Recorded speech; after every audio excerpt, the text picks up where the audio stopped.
you guys. Welcome to Rivers Ramblings, episode 4. This one should be a lot better than the last one where I was still in massive pain and on drugs before my surgery. I have now had my surgery. It'll be 3 weeks tomorrow. I go in tomorrow to have my bandage taken off. I'm in physical therapy, doing much better. I'm down to ibuprofen as my painkiller. So not on the heavy drugs that I was on last time I tried to do this. We are struggling. We are trying very hard to keep decent content coming out for you guys. Ren is just overwhelmed between work. She and her husband only have one car. They that requires difficulty in them working two jobs and how to get between jobs, and it's it's a struggle, and she is concentrating a lot on her physical health.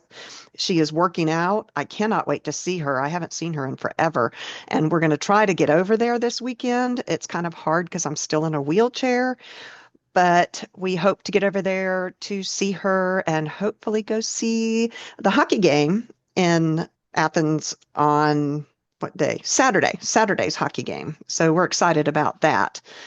But we are trying. She's wondering if maybe it would be better for you all if we just took a break, but I feel like a lot of you all like to hear our lovely little voices every weekend. So let us know your thoughts on it. I'm definitely more than willing to keep on going on. So today I want to talk about after death communications. And I had read a story about this person that kept finding dimes everywhere they went. And dimes were very important to one of their deceased loved ones. And so I started thinking about that, and it made me think about that song, Pennies from Heaven. And so I thought, I think that might be a good topic to delve into. It's not one that I have to do a lot of research on, so I don't have to worry about reading. I'm still struggling with the reading. Doing better, doing better. So that's what I thought I would do. So you've heard that term, pennies from heaven. That's generally referred to an unexpected good fortune, a small financial windfall, or something that comes just as you need it. It carries a sense of supernatural intervention and sometimes is thought to indicate that we are being watched over by our deceased loved ones or perhaps even our ancestors, which might be more in line with this group, ancestors, as opposed to currently newerly, that's not quite right, newly, more recently deceased loved ones. So the idea has been around for a long time. The song Pennies from Heaven was actually sung by Bing Crosby back in 1936, and it talks about this idea of hope and unexpected blessings. Did you know that the term penny originally referred to any coin? It wasn't the little copper pennies, which I don't even know that they're copper anymore, but that's not what penny was referred to. It actually came across from Europe, and in Germany it was called the Pfennig, Pfennig, Pfennig. I am not German. Well, I am German, but I don't speak German.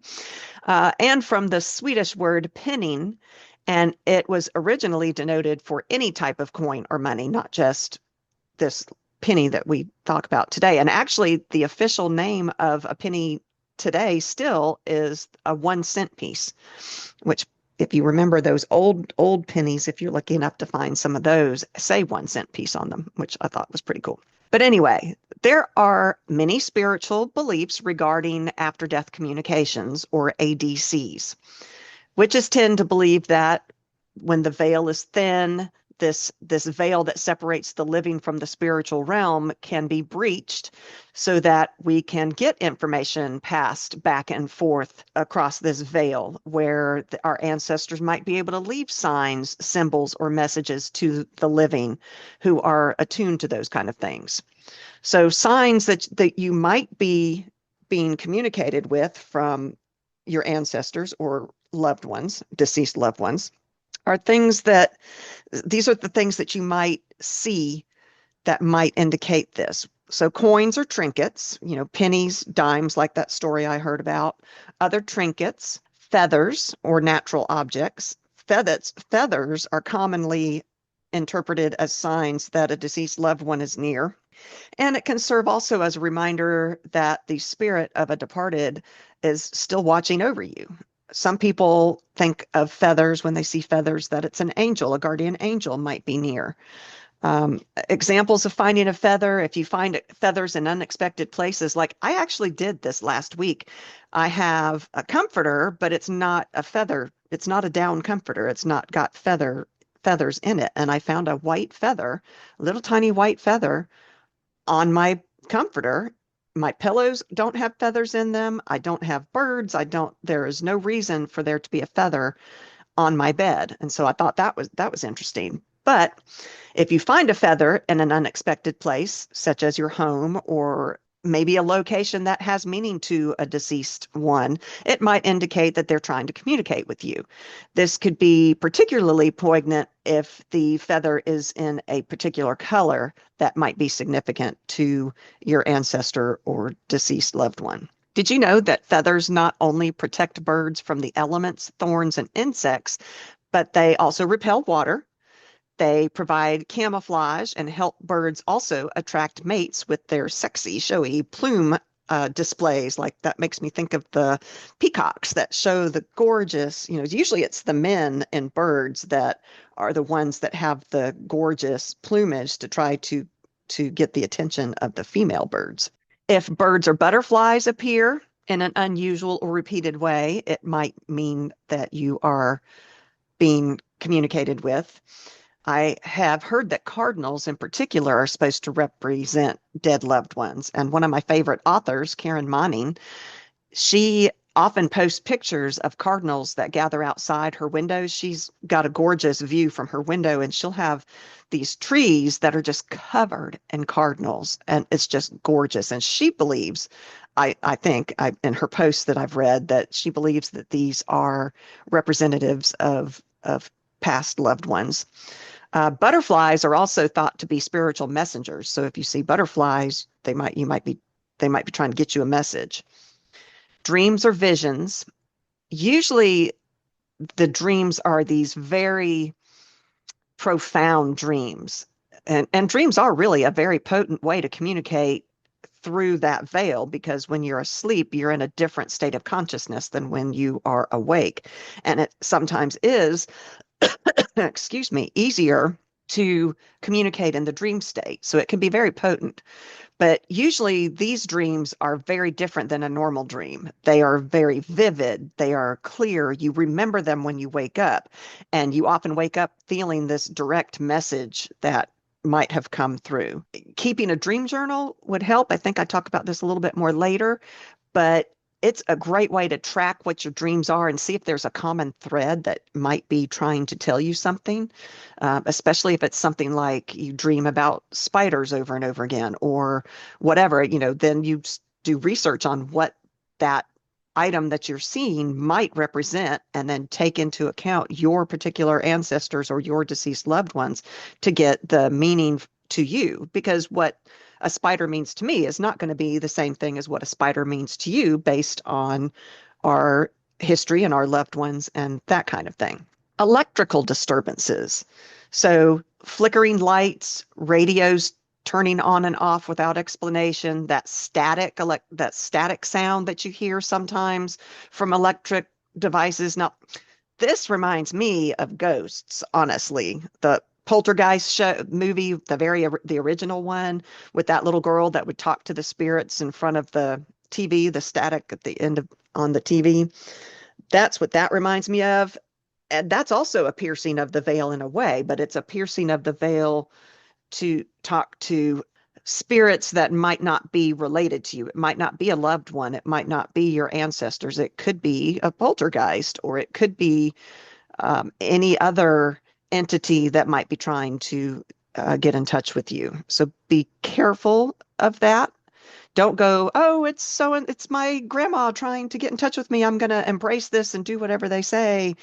Be wary, use a little bit of common sense.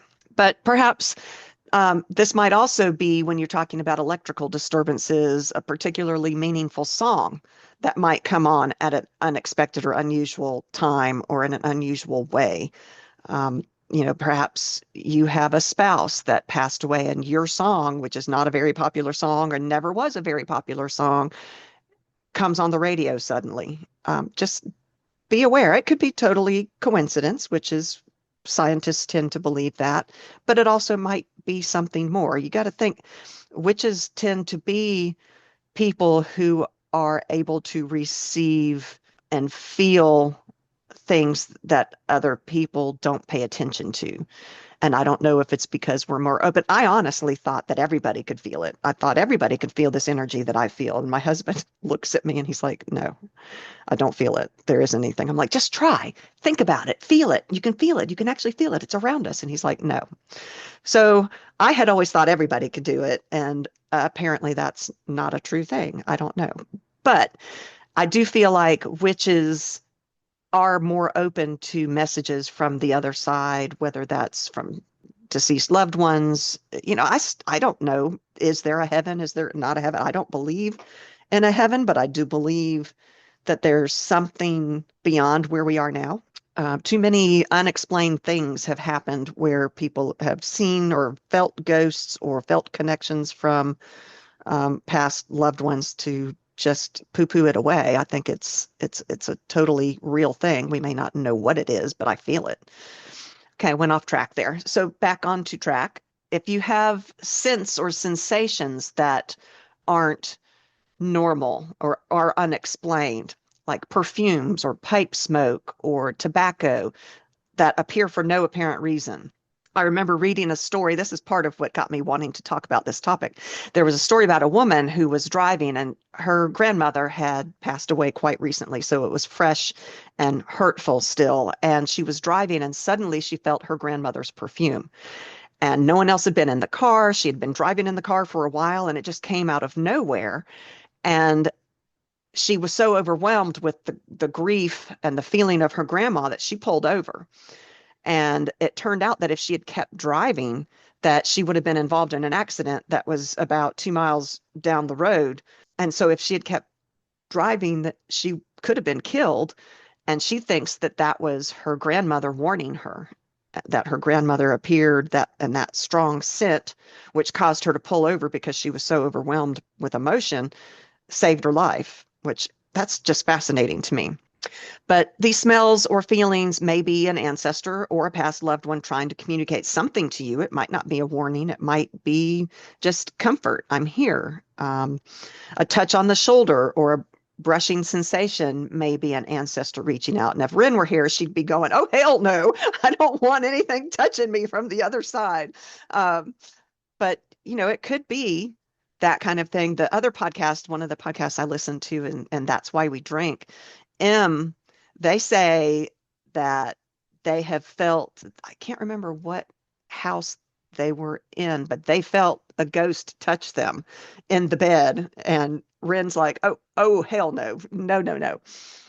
But that might be a sign that we are being communicated with from a deceased loved one or an ancestor or something scarier, maybe. We don't know.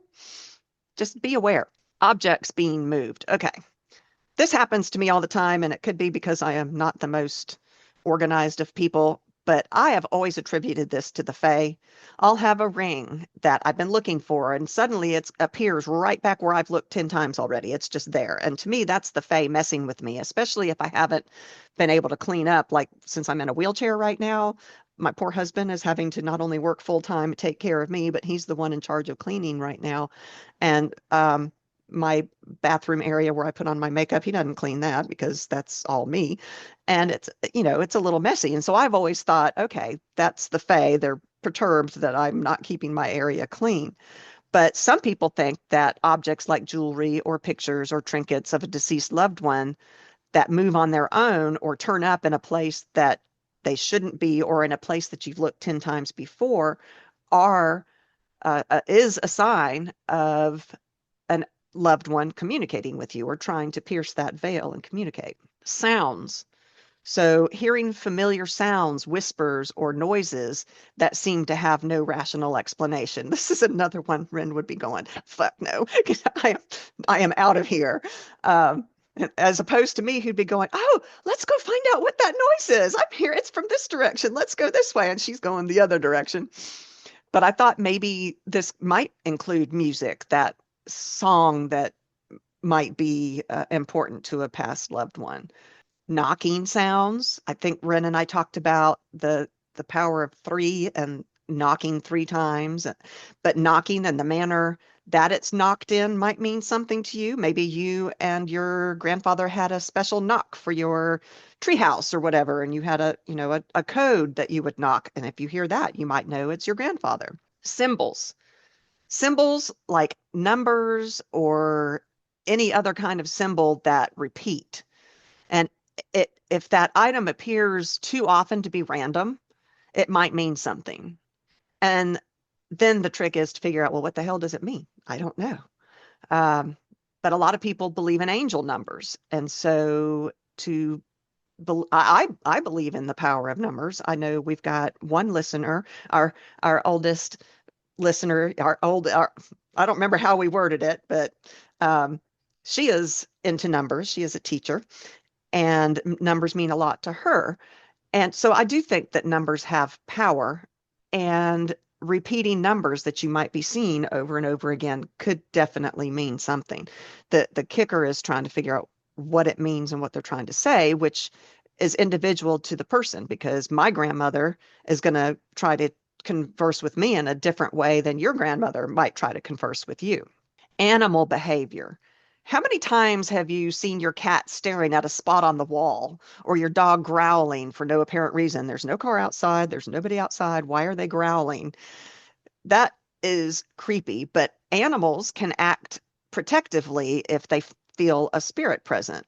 And I think that cats, especially, although I think any familiar also would have that ability to see beyond the veil, or to feel a presence that humans might not be able to feel. So take notice of your animal's behaviors. A change in your own intuition. Did you get a sudden burst of clarity, or an epiphany, or an insight regarding personal issues that you've been trying to deal with? It might be that an ancestor is trying to help you get through this moment that you're having, that you've been struggling so hard to get through. Also, creative inspiration. Do you feel like suddenly a muse just appeared and you're able to write, like Jessica writes poems? And is it coming from somewhere? And what did you happen to write or draw or paint? What does it mean? It could be something coming to you from across the veil. So pay attention to what you are writing and feeling. Okay. So what are they trying to tell us, for God's sakes? So first of all, it's this connection is across realms, which I imagine is not an easy thing to have happen from either side, for us receiving it and from the ancestors or past loved ones from sending it. Crossing that veil, the veil is there for a reason, and crossing it is not an easy thing to do. So, secondly, you have to be able to recognize that this call is a call.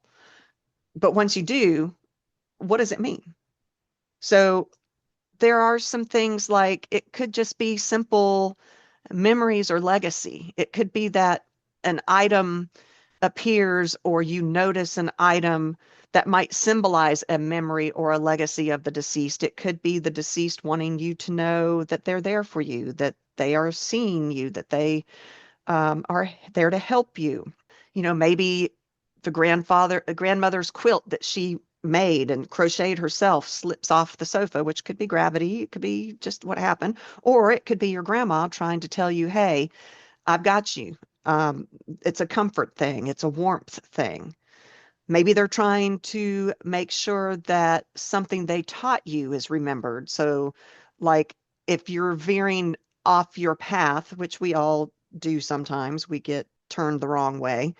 And, sometimes it's hard to figure out, am I turning this way for a good reason, or is it a bad thing that I'm going down this track? But, And just because our ancestors tell us something doesn't mean we have to listen to it. We didn't listen to them when they were alive, so we don't have to listen to them now that they're dead.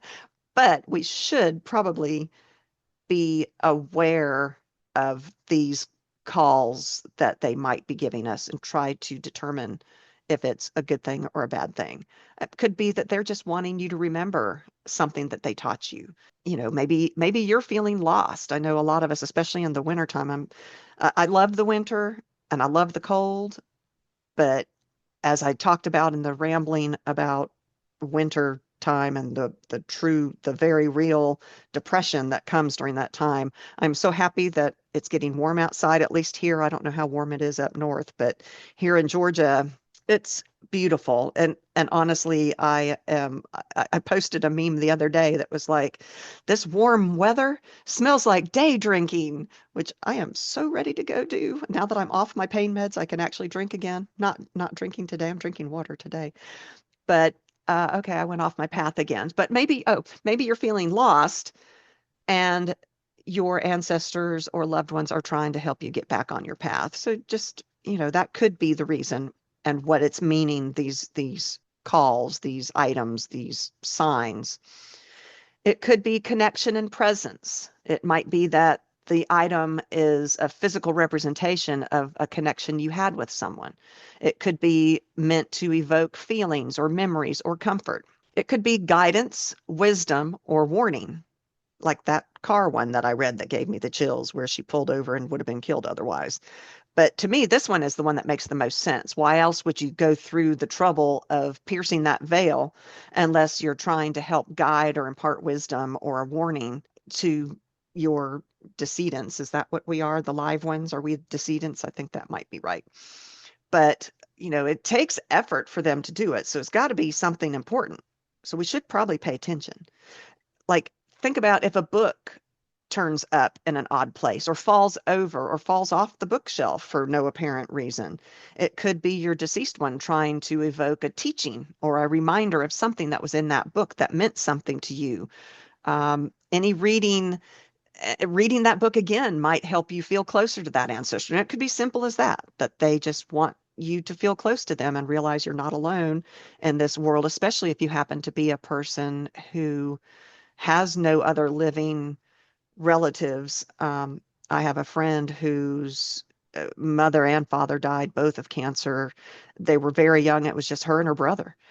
And I know she felt alone, and she was way out in California, far, far away from our family. So we do our best to communicate, but I imagine it would be very comforting to her to have an ancestor or a deceased loved one reach out and just say, "Hey, I'm here," you know? And also, it could be a warning, or not necessarily a warning, it could be encouragement. You got this, girl, you do it. Go out there and do it. You've got it. That kind of thing. Especially if we're feeling down and unable to do it. Could simply be love and affection. It could but be that they're just wanting us to know, hey, I love you. Still thinking about you over here. If you find a necklace in an odd place, maybe just wearing that necklace will help you feel loved, or maybe it will give you maybe a slight protection spell that from the other side. Could mean unfinished business.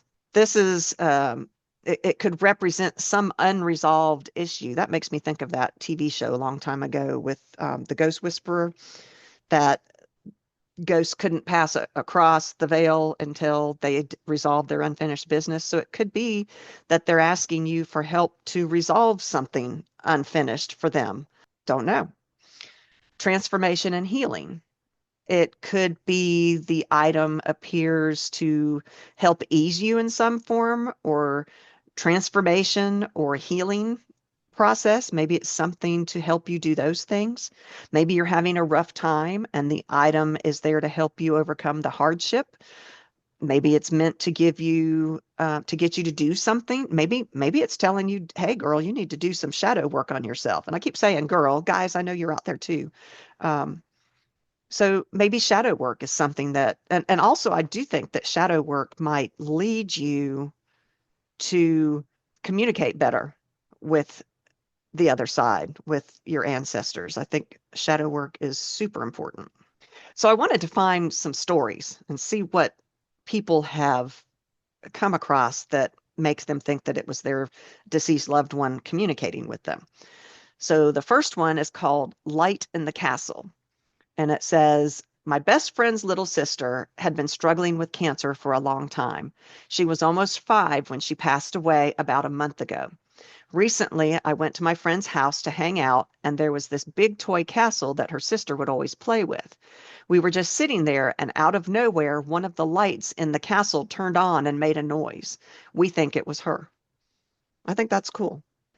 The necklace. This one's called The Necklace. My best friend was killed in a car accident our senior year in high school, and I truly believed he saved my life from beyond the grave.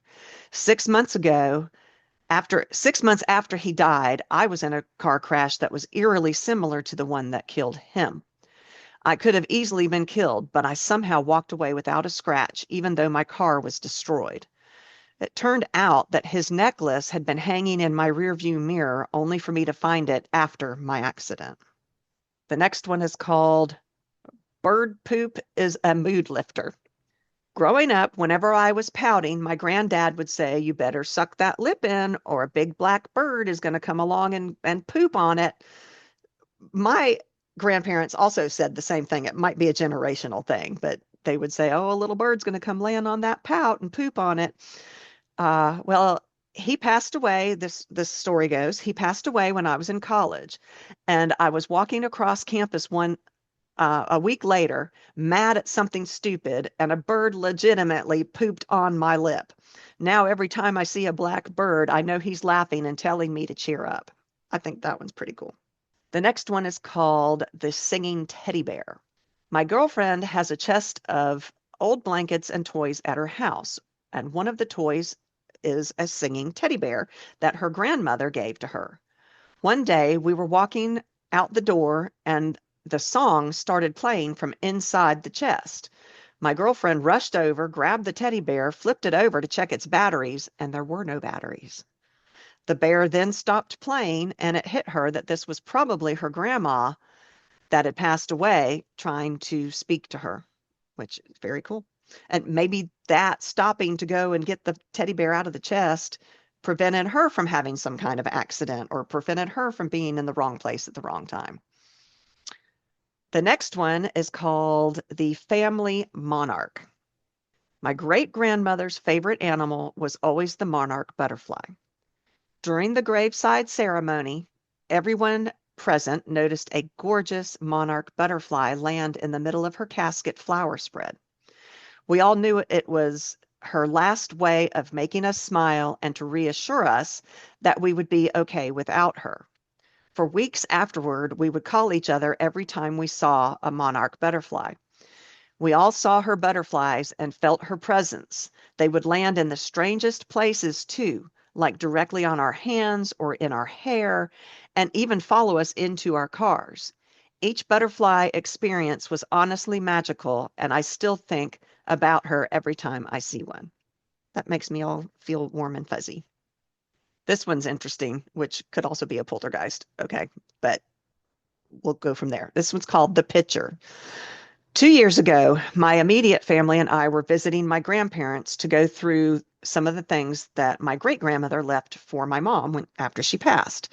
When my mom was sorting through the stuff, she found a pitcher, Pitcher, that she remembered pouring orange juice or tea from when she was visiting my great-grandmother. Still, she didn't really have a lot of space for that kind of thing, so she would put it in the giveaway pile. But somehow it kept popping up in the keep box, the keep pile. And mom didn't do it, my brothers didn't do it, and neither did grandma or my cousin. So finally, mom said, after this happened several times, mom said, okay, Nano, you seem to really want me to keep this. I'll keep it. And after she said that, it didn't move again. Interesting. This next one is Grandma's Bobby Pins. My sister bought my grandmother's house after she passed away. Slowly, she started changing things and updating rooms a little bit at a time. Every once in a while, she would find a bobby pin, like not on the carpet and not under a shelf or something like that, but like on a windowsill or on top of the TV that it hadn't been there just minutes before. We took it as a sign that Grandma, who was always well dressed and immaculately coiffed, appreciated and approved her modern renovations. My grandmother has been gone for 5 years now, and my sister still gets bobby pins from her. So that's like pennies from heaven. It's a bobby pin. And that is an example of something that is more, it's individual to this particular family. That means more to them, this bobby pin, than a penny would have or a dime would have. The picture that moved. This is the next story. A man had a framed picture of his late father on a shelf that had never moved before. One evening, he was sitting there and he was actually thinking about his dad, wishing for a sign. I guess he was missing him, when suddenly the picture fell off the shelf without any apparent reason. He took it as a direct message from his father, which it could very well have been. Okay, so there are some really cool stories. So, how do we enhance after death communications if we want to have more of those or we want to be more aware of them? How do we make ourselves be more aware of them? Meditation and visualization. Meditation takes you to that different place in your mind. It opens your mind. You go into a different state of consciousness, I guess is what I would say. So you find a quiet place, light a candle. Maybe it's a candle that means something to the particular loved one that you're wanting to talk to. Although this sounds kind of like we're getting more into a seance type thing than an actual communicate with me with a sign type thing. Focus on your breath as you always do when you're entering your meditative state. Visualize a serene environment, inviting the spirit of your loved one to join you. Ask for a message or a sign and be open to receiving it. You've got to be open to receive it. And it might be helpful if you have items near you that mean something to that particular loved one or to your ancestors.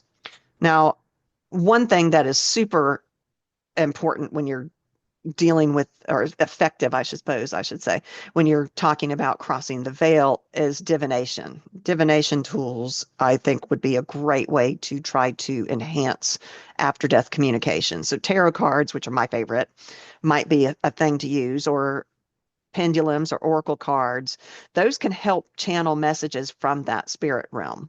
So formulate your questions and have that intention in your mind and heart regarding your loved one as you draw your cards. And then pay attention to what your intuition is telling you about the symbols that arise, as they could carry significant meaning only to you. So be very aware. I love my tarot cards. I love my oracle cards. The oracle cards are very nice and sweet, and the tarot cards, like, bitch, you better listen to me. So it just depends on what kind of, do you want a real strong message that tells it like it is because you're struggling and you need help to move on? Or do you want a fluffy, I just want to see grandma type message? Then, oracle cards versus tarot cards, and then pendulums, of course. Creating an altar. This, I think, is a super strong way to connect with your witchcraft, in addition to perhaps the other side and deceased loved ones and ancestors. You can design your altar, dedicating it to a specific deceased loved ones with a picture of that person. It can facilitate really strong spiritual connection. If it's ancestors you want to communicate with, then you need to have done some research on your ancestors. I actually have, on one side of my family, my mother's side, they did a huge ancestry project. And we know a lot of our ancestors all the way back on that side. And that way you can know, oh, well, these people were farmers, or these people were blacksmiths, or, this particular thing was in my ancestry. And then you can kind of focus on that to help get those ancestors to come forward to talk to you. But you can include photographs, personal items, the favorite things if it's a recently deceased one. Spend time at the altar, light your candles, speak to them, talk to them, invite them, and invite their presence into your space. Be careful about being welcoming of spirits, because you don't want to welcome malevolent spirits into your home. That's why you should never put a welcome mat outside your front door that says welcome. I don't do that. Uh, dream work. Okay, so dreams are a very, very powerful way to receive messages from ancestors and deceased loved ones. And they can provide you with all kinds of insights, and warnings. Um, when you go to sleep, you are in a different frame of mind. You are unconscious as opposed, well, not unconscious. Well, yeah, I guess you are kind of unconscious, but it's your subconscious that's able to come forward when you're asleep because you're not awake and being distracted by the awaking stuff. I think I'm making up a whole bunch of words right now. But before sleep, you need to express your clear intention to connect with your ancestors. You can say something like, I invite my ancestors to share their wisdom with me in my dreams. Keep a dream journal, like I said before. Upon waking up, you write down your dreams immediately because, as we all know, the longer you're awake, the more you forget. And then look for symbols and messages or feelings that might relate to your ancestors or to something that's going on in your life right now. Awareness. This is this is critical. I think it might be the most important thing is to be aware. We're often so busy, we don't notice if our shoe's untied, much less, oh, there's symbols out there that are trying to tell me something. I actually became aware of horses. This is something that happened to me. They were everywhere. All of a sudden, I was noticing them everywhere. It was before my mom had passed, but after I had fallen and hit my head. And I was running around like an idiot trying to take care of my mom and take care of my husband. And birthdays are all in the fall for us. And our anniversary is in the fall. And I was trying to do all of these things.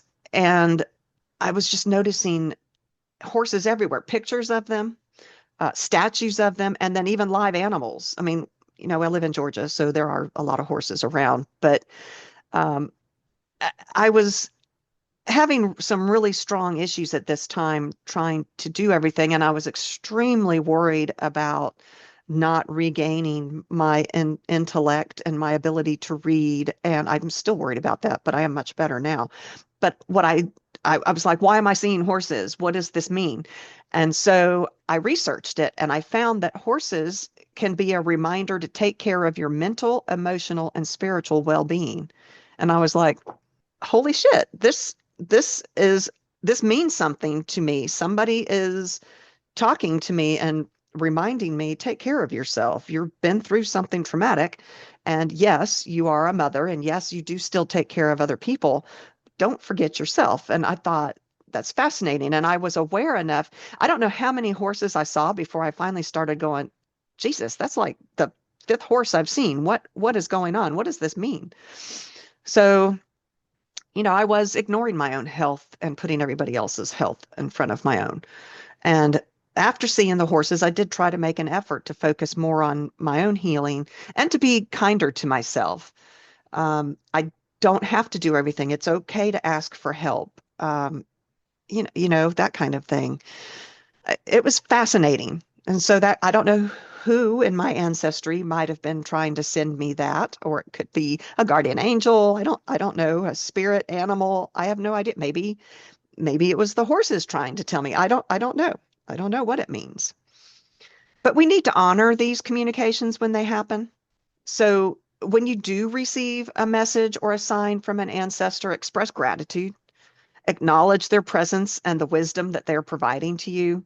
This practice will strengthen that bond between you and your ancestral spirits. It lets them know you appreciate them trying to help you. It's kind of hard when you don't know who to thank. So I kind of just, when with the horses thing, I kind of thanked the universe, and whoever was, whatever spirit or whatever was trying to help me get through what I was going through. You need to do rituals of remembrance. Establish regular rituals to honor your ancestors, such as celebrating their birthdays, lighting candles. Create a dedicated space in your home for an ancestral altar, as I said before. You can keep seasonal practices going, like perform rituals during Samhain when the veil is really thin. Um, use that time frame in the wheel of the year when the veil is thinnest. to really ramp up your ancestral communication.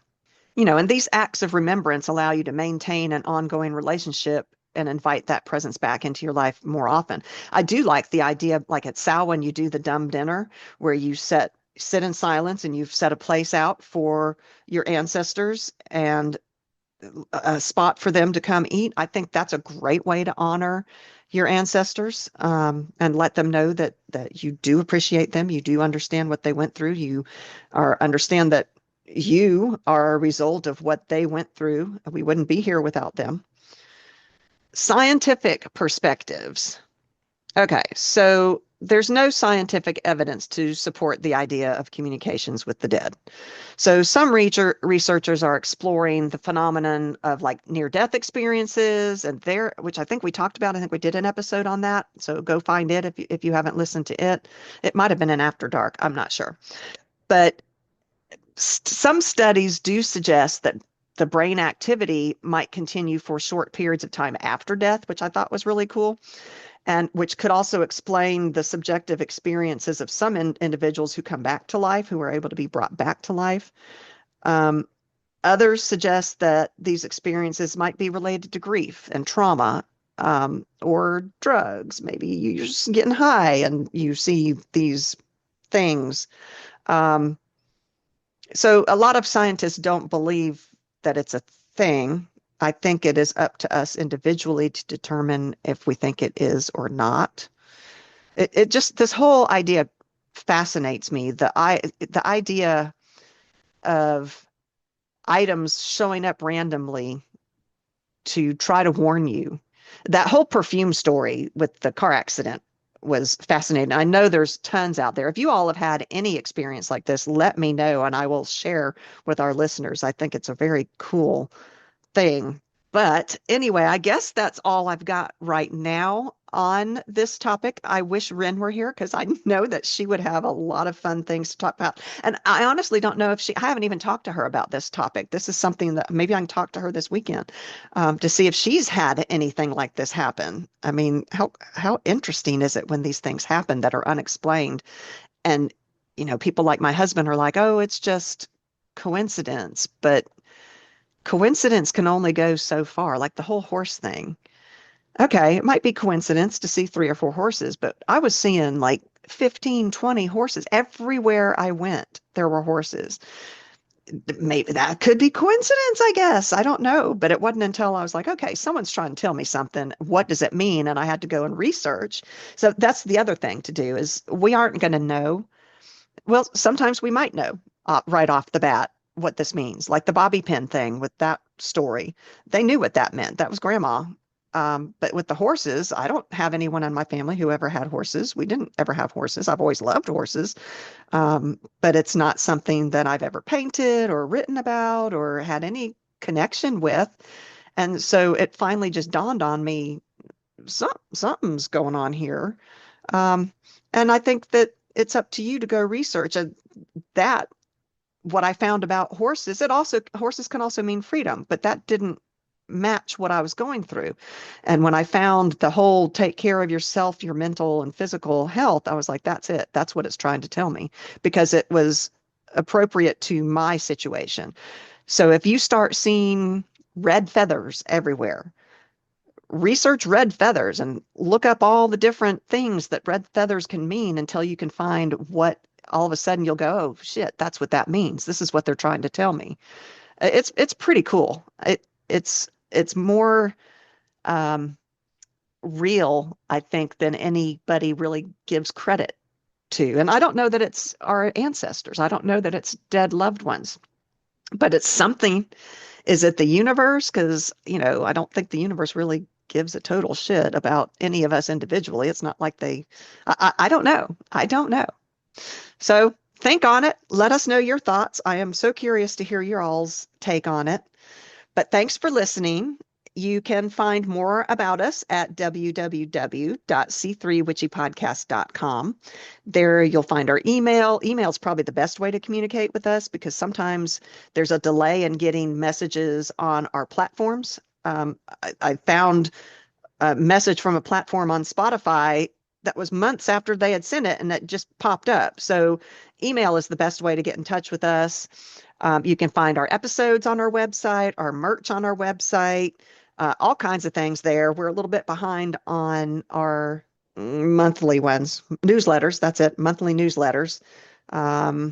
But there's a lot there, so go check that out. Also, check out my Etsy store. It's www.batsandbobblesinc.etsy.com. I'm trying to add more witchy products. I've got a lot of digital products that are just fun and inexpensive that you can download in color, or I've got to-do lists. If you are a patron, then a lot of those you get for free on Patreon. But go check it out. I'm working real hard to try to put more stuff up there as soon as I can. It's kind of hard to do things in a wheelchair. Who knew? I have a totally new understanding of what disabled people go through. I went to a seminar last week and my husband had to come because I can't drive and I'm in a wheelchair. I could not get into the bathroom by myself. The door was too heavy to open by myself. He had to take me into the women's bathroom. Crazy things that you don't even think of. There are stores out there that have 3 steps to get up to get into the store. And I'm like, well, I can't go in there because I'm in a wheelchair. Fascinating stuff. Okay, that was off topic as well. If you like our content, please consider supporting us. You can do that via Buzzsprout or Patreon. With Patreon, you get the extra goodies like the to-do lists or calendars. Oh, and you also get our After Dark series, which we are behind on that. We are working. I got several topics ready. We just have to find time to sit down and record together. But it's a fun it's the darker side of magic. Sometimes it's a little bit paranormally, that kind of thing. But I think it's fun. We had sex magic, 2 episodes of sex magic on the After Dark side, which you can get through Patreon. No minimum of what you can pay to help us. Anything will help, honestly. But thank you for your support. Thank you to all of our patrons and subscribers that are already helping us that way. We love you. We love all of our listeners. We'll be back. And until then, stay witchy.